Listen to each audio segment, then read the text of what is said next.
Coming out of the garden show, playing this music. You just absolutely gotta love it. Good morning, everybody. I'm Pat Tismaris, with a producer with a sense of humor. If you would like to join us this hour, we're talking about motorcycles. Do they cause undue noise pollution? If you're a Yarmouth resident, like it or not, it's apparently an issue you will be dealing with at your town meeting in May. There are two petition articles that will be there. One bans motorcycle rides by prohibiting permits to be issued. The second would require the police to report how many citations are given out for motorcycle noise. We have the legislative director for the Massachusetts Motorcycle Association on board with us this hour to help us with this topic, Rick Gleason. And if you want to ask Rick a question or make a comment about this, you're more than welcome to do it. The fellow who has spearheaded this, Harris Contos, a Yarmouth resident, was invited to be on the show today. He declined. 508-775-WXTK gets you on 888-WXTK-951. Mr. Contos says, and I'm quoting, "The heart of the issue is there is a problem with motor vehicle noise in Yarmouth, particularly from motorcycles." Contos said, "We have a bylaw on noise, and the police themselves treat it as a scofflaw." Rick, one of the things that, and I'm not putting this in a negative context, but one of the things with these two motorcycle rides, these charitable events that we do here on the Cape, is, as I understand it, the police are very much a part of it. Off-duty police officers, I think, actually participate in it. Police officers actually are more than pleased to pull the duty to sort of escort the motorcyclists from point one to point B. Mr. Contos makes, albeit a bit veiled, but he makes a reference towards that relationship between these motorcycle rides and the police departments, not just the Yarmouth Police Department. What is the real, I guess where he's going with it, I think, is that because of the friendly nature, the supportive nature, the police maybe aren't doing the job that they should be doing. Do you think that that is true? Well, I'm not a police officer, so I cannot speak to how the police department, the officers may actually feel about that particular aspect. I think they feel good. I'll go out on the limb. I think that the police generally, particularly in Yarmouth, because of a personal situation in Yarmouth with the lieutenant there, I think they very much, I think this is a good thing, I think they very much support both of the different rides. Well, yes, I was trying to answer your question there, but as far as supporting the rides, I agree 100%. We see... But does it cloud their I apologize for interrupting. Does it cloud their judgment? I'm going to think, I think not. I think not. Again, I'm going to use a broad brush here and to cast this, but many police officers are military veterans. And these two rides in particular, they benefit our veterans, and in particular our fallen veterans. You know, some have paid the ultimate sacrifice. They've died in their service to our country. Some have to live with daily disabilities, whether they be mental or physical or a combination of the two.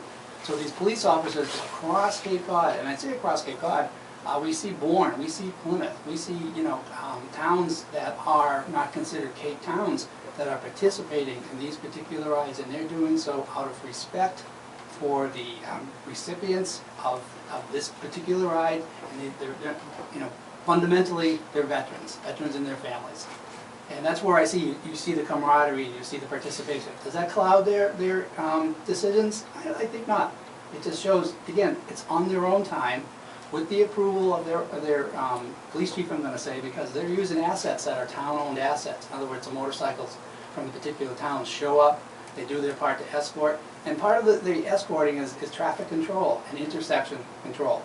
So their job is to keep the intersections clear, get the motorcycles through without delay. Keep it moving along. Which helps the quality of the life, so that the motorcycles pass through, everybody gets to wave to them, they're all done, the police open the intersections up, it's as if we weren't there 10 minutes, you know, 10 minutes later. You're full up with phone calls, my friend, so they want to talk to you. Quickly though, before we hit these calls, because I want to make sure I get this in.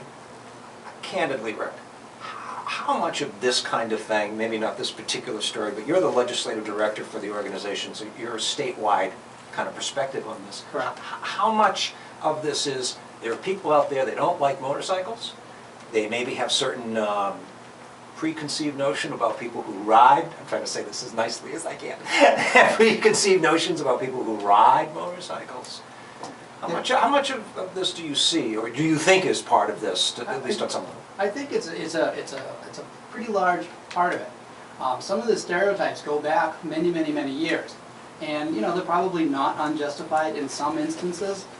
However, you know we're in the 20th century, the 21st century. We're dealing, you know, with daily rides that address these things. We're helping people, so that the stereotype it really doesn't take into play. I'm 57 years old. I'm a professional. I ride a Harley Davidson. I ride alongside people who are doctors, who are blue-collar workers, who are plumbers, or they're in the medical field. They work day to day to help people in their jobs, and they get on their motorcycle for basically two reasons, I'm going to say. One is they enjoy riding, and two is they can help people. And help people, you know, the unfortunate, whatever they may be. Shriners has motorcycle rides up in the Wilmington area there to help kids with cancer. And it's a noble effort. We have Bikers Against Child Abuse. They'll throw motorcycle rides to help. You had said to me in the Cape Cod Times in the comments section, and I had not seen it, you were saying that there were some disparaging comments in there, people were referring to motorcycle riders as thugs. Correct. Correct. And those are local people. I have no idea who they are. I mean, you know, when you get on the internet, it could be anybody. It may be local. Could be the man on the moon. 508-775-WXTK, toll free 888-WXTK-951. If you'd like to comment, have a question for Rick Gleason, you're more than welcome to do it. Let's grab some phone calls. We go to Harwich and say good morning to Leo. Hi Leo, you're on WXTK and you're on with Rick Gleason. Hi, how you guys doing today? Good. Violating my number one rule, which is never to call it to a radio station if you got my boiling so much that I may say something I'm going to regret. So first I want to say thank you, Rick. Rick, if you're listening to me, you know this is the gentleman who put together the police rally. He's put together a number of other rallies, and I support him on all of that. What a good job. Well, As far as this article in town meeting, I think it's absolutely ridiculous, shameful, and one other person supports this man on town meeting. I think Yarmouth needs to go back to school. There are so many events that happen here in Cape Cod, and standing, challenge bicycles, to people who run, to walk, all of them in position for the rest of Cape Cod in one way or another. Yet all of them are good organizations trying to put on good events. This guy should leave this alone. This is just another example of people. I'm proud, frankly.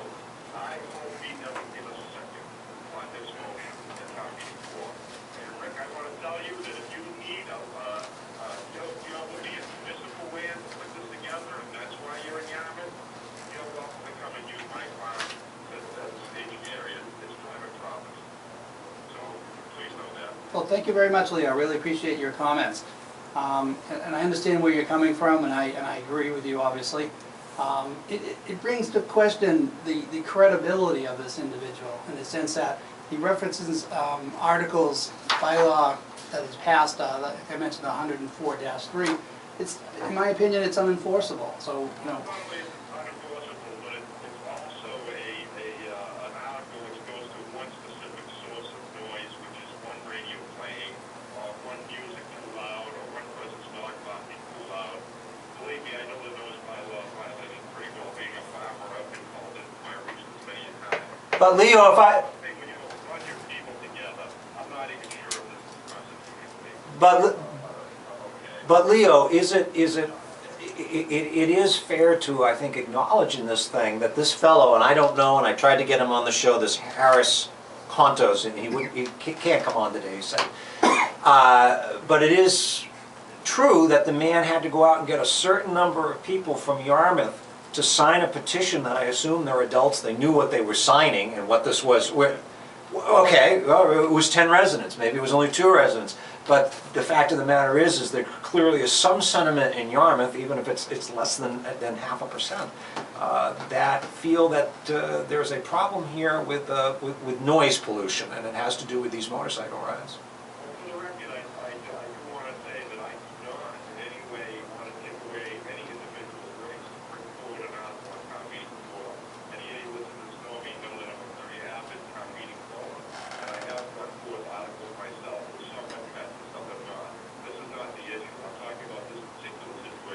As am I. I want to tell you, one of my proudest moments this summer is when I was at the Rotary holding signs for an election, right around November, and I was there to see hundreds of motorcycles go by, and I'll tell you, I enjoyed it.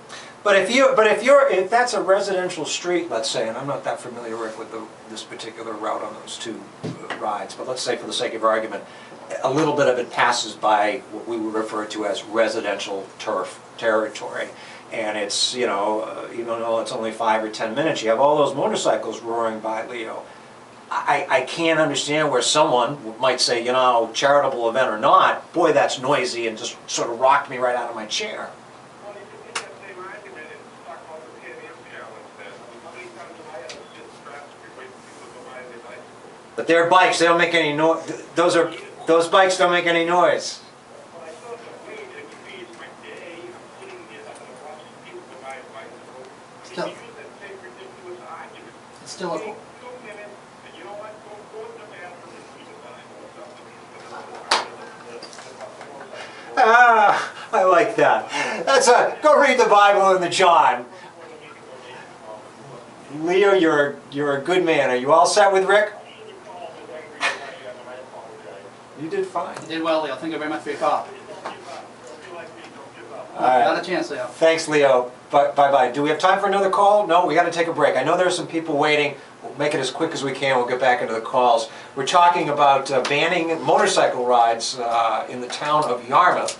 508-775-WXTK and toll-free 888-WXTK-951. I'm Pat Dismaris. We'll break. We'll be back. We are News Radio 95, WXTK. Glad you're with us. Good old Leo. Good job. Leo. Yeah, Leo.